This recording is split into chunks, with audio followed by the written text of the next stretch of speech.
15 years and one day ago, individuals intentionally flew two commuter airliners into the World Trade Center, killing thousands of innocent civilians and sparking what many are considering the Third World War. You don't need a fancy philosophical argument to know, to directly see that that was unethical.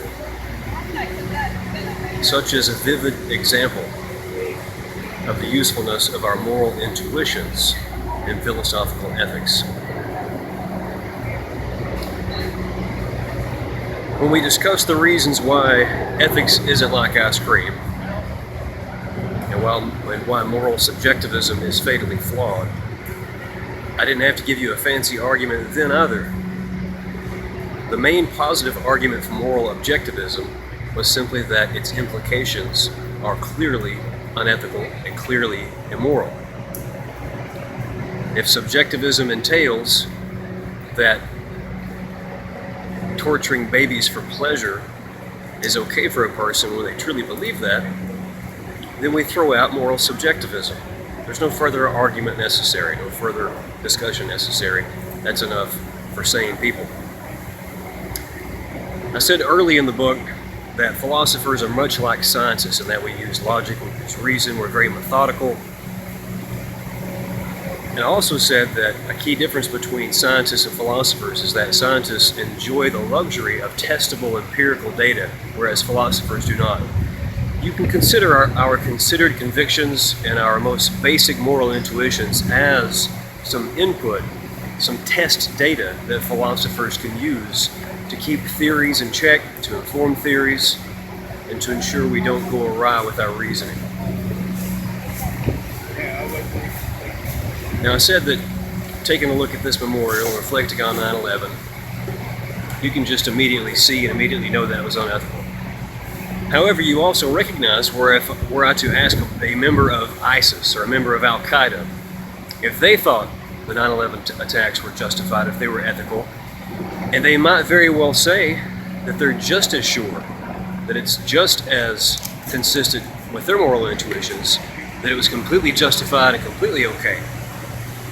This is why we need reflection and reason and rationality to help us organize and make consistent our moral intuitions. If we were to simply review ethical situations based on our emotion alone, we might arrive at such a conclusion. We might say that many things that upon reflection are unethical are ethically permissible, and vice versa. The baseline commitment to having a consistent, coherent set of moral views, of treating like cases alike, that itself is a moral intuition. That itself is something that is a bedrock foundation of ethics. It's nothing that philosophers have to argue for. It's just something we take for granted that you treat like cases alike. So were a person to say the 9/11 attacks were justified, you would have to ask them, well, would it be justified for others to hijack planes in your country and crash them into your civilians?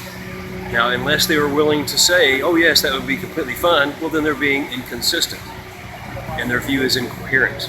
And so this is the way that you can use logic and coherence to bring into order your moral intuitions, and for your moral intuitions to inform at the same time your ethical views and your ethical theories.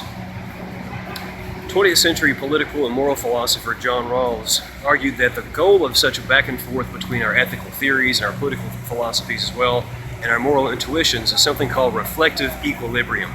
The view that, on balance, once we went back and forth between theory and intuition, the place we want to be is at a spot where the theory matches the intuitions and the intuitions match the theory. The explanatory power of the theory is such that it can take into account and make sense of our moral intuitions.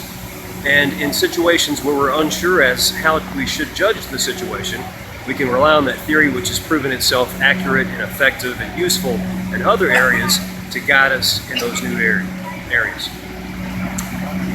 Such is the role of moral intuitions. Such is the importance of consistency and coherence in philosophical ethics.